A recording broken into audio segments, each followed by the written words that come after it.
Crazy electric bills, an outdated power grid, and utility companies overcharging customers while lining their pockets. We talked about all these problems in our last episode of Plugged In, but what's the solution? Newsflash, it might already be in your neighborhood. We have been piloting the way in which we should do this for 30 years. Distributed generation, energy storage, virtual power plants. These could save us all from sky-high bills. And don't worry, you don't need a PhD in energy to understand these things, because I'm going to explain it with lemonade.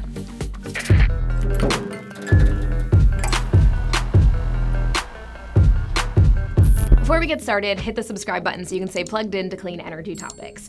Now, right now, most of our electricity comes from giant power plants far away and travels miles before it gets to your house, losing about 6% of power along the way. Look, they're losing power! Much of our power grid was also built in the 60s and 70s, and it's not holding up well.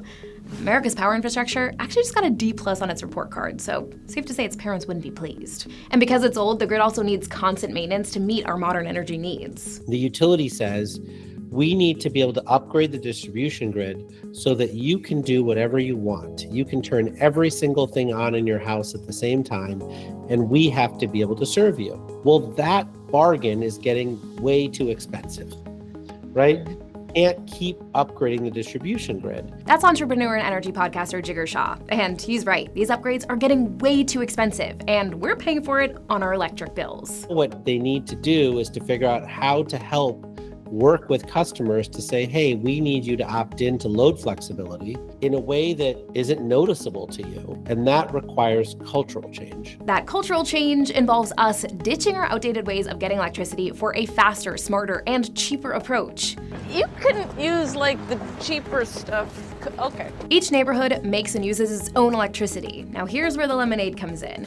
Instead of ordering lemonade from one giant factory miles away, imagine if every block in the neighborhood had its own lemon trees and lemonade stands. That's distributed generation, and it comes in many forms. Solar panels, small wind turbines, generators, each of these things producing electricity close to where the electricity is used. These smaller energy sources form what's called a microgrid. It's local, efficient, and it can help reduce the pressure on the big grid by supplying reliable power in more places. Now, before you even have time to think it, let's counter one of the biggest arguments against relying on some of these renewable energy sources. The sun isn't always shining, the wind isn't always blowing. Yeah, those things are true. But it's also true that when the sun is shining and the wind is blowing, renewable energy devices make way more electricity than we need, which brings us to a very important piece in this puzzle: energy storage. Now, let's say your neighborhood lemonade stand cranks out tons of lemonade in the morning before you have a lot of customers. What would you do? You wouldn't just dump it out. You'd store it in a cooler so that it's ready for when people are thirsty. That's what energy storage like batteries can do for solar and wind power. Now, let me explain how this works on a small scale. Here's your home with solar panels and a battery. On a sunny day, your solar panels generate way more energy than your home needs, so the excess goes into your battery for storage. At night, when your panels aren't producing, you can pull electricity from your battery instead of having to buy that expensive electricity from your utility company. Your battery's also there for backup, so your lights stay on if there's a power outage. And entire communities can take advantage of battery storage in the same way. There's actually a real-life example just 14 miles south of Boston, Massachusetts, installed by municipal utility Braintree Electric Light Department.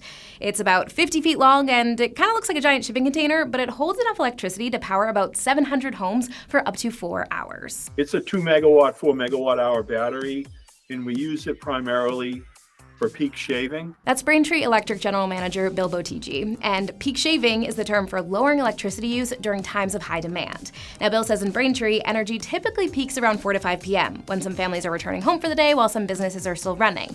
So there's a lot of people who need electricity at that time, which puts a strain on the grid, and that's costly for the utility. Transmission costs in New England have gone up dramatically over the last 20 years. We get charged every month based on our peak usage of the transmission system. So if you can shave that peak, you can save money, and we successfully did that. And we're still doing it. The way that Braintree uses batteries to shave peak is similar to how it works for a single home. We'll charge the battery up in the morning, power up when energy prices are less expensive, and then discharge it for that peak. The batteries ensure that there's enough power for the town during peak hours and prevent the utility from having to grab power from additional and expensive power plants. Braintree Electric also charges their batteries with clean power from solar, wind, and nuclear sources throughout New England, and their customers reap the benefits. The power is very inexpensive. Sounds like I need to move to Braintree. Well, a lot of people say that. Our all-in electric rate is 16 cents a kilowatt hour, and investor-owned utility electric rates are that 33 to 35 cents. Battery storage also plays a huge role in another component, virtual power plants, or VPPs. Let's go back to our lemonade stand. Imagine if all the neighborhood lemonade stands and their coolers worked together. If the lemonade stand on Street A was running low on juice, it could receive some extra from the cooler on Street B. All you need is a manager who has an eye on all the juice production and inventory and evenly distributes it so that every stand has lemonade when they need it. That's pretty much how a virtual power plant works. As the name implies, it's an online system connecting thousands of homes with energy devices to ensure that each home has electricity when needed. VPPs are usually managed by utility companies, and they often offer incentive for enrolling one of your energy devices, which could be your solar panels, battery, electric vehicle, or smart thermostat. In return, you give the manager the ability to control that device virtually, so they can evenly distribute energy to all customers. Now, this typically means the manager will reduce your energy use during those peak demand hours, so handing over control of your devices could feel a little daunting, but Jigger says it's typically not that invasive for homeowners. People don't really need their water heaters to turn on right after they finish taking a shower. They don't care as long as it's hot when they next need it. The same thing true with electric vehicles. Most people who plug in electric vehicles keep them plugged in for 13 hours, and they're only charging for less than 3 hours of those 13 hours. So they don't care if it charges right when they plug it in or they charge at 1 a.m. And VPPs make more sense now than ever because all of our new household appliances come with Wi-Fi and apps, so it makes it super easy for us to link all of them virtually to better control our household energy use. And by doing that, we can also help evenly distribute energy in our neighborhood, city, region, and beyond. And let's be real, this type of electricity control is becoming more of a necessity than a luxury because our country is reaching unprecedented levels of electricity demand, mostly because of those new AI data centers, which are big buildings full of super powerful computers. They're talking 1,000 megawatts of electricity to run these things. Yeah. I mean, our peak load in Braintree is about 80 megawatts.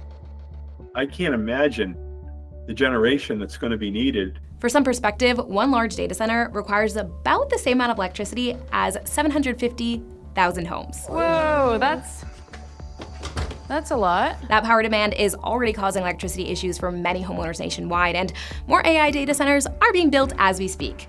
And this comes at a time when new policies are also killing the development of major clean energy facilities, even though we need more clean energy generation and storage to meet growing energy demand. But Jigger says there's also a lot out there that we are not taking full advantage of. So his advice to utilities is, you leverage the assets that the residential solar industry has already put into your territory, assets that you've been ignoring for the better part of 15 years. It comes back to what Jigger was talking about earlier. We need a cultural energy change. When a utility finds out that they have to upgrade technology to deliver reliable power, their thought process should be, hey, we might be able to do this for 1/10 the cost if we just add residential batteries on that circuit. but right now, most utilities think, I know how we do this. We just get in the waiting list and wait 4 years for that new transformer and then upgrade it to a level that we don't really need. it's nonsensical. Why are utilities stuck in this old way of doing things when investing in microgrids would save us money, improve our power quality, and provide energy reliability during times of peak demand or grid blackouts? Perhaps it's because change is hard. Or maybe it's because there's a lot of political red tape right now.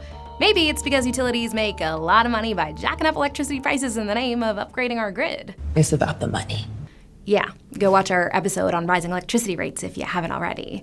I think Jigger might be onto something when he says that to create this culture change, traditional utilities may need to pass the baton. Who is the most intelligent sector to lead this charge and to educate residential consumers? It's clearly residential solar companies. If you're in the residential solar industry, Jigger says you should be advocating for the shift towards microgrids by doing things like writing op-eds in your local newspaper or showing up at city meetings to pitch this better, cheaper alternative for energy in your community. The residential solar industry is waiting for that shift before they show enthusiasm.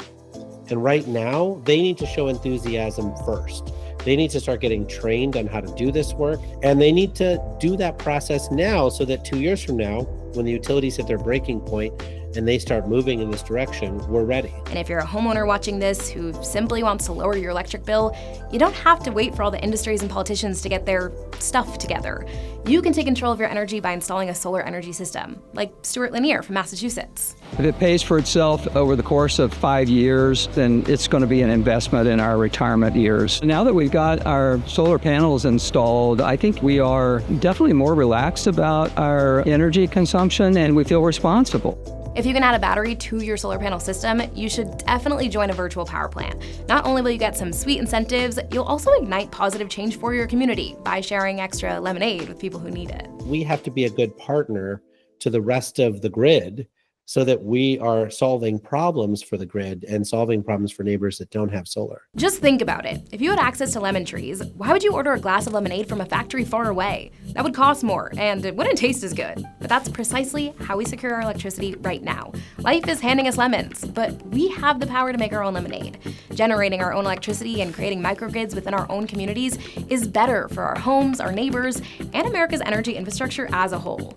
Now, a big thank you to Jigger and Bill for helping me out with this episode. Drop a comment below and let me know what you think. Hit subscribe to stay plugged in.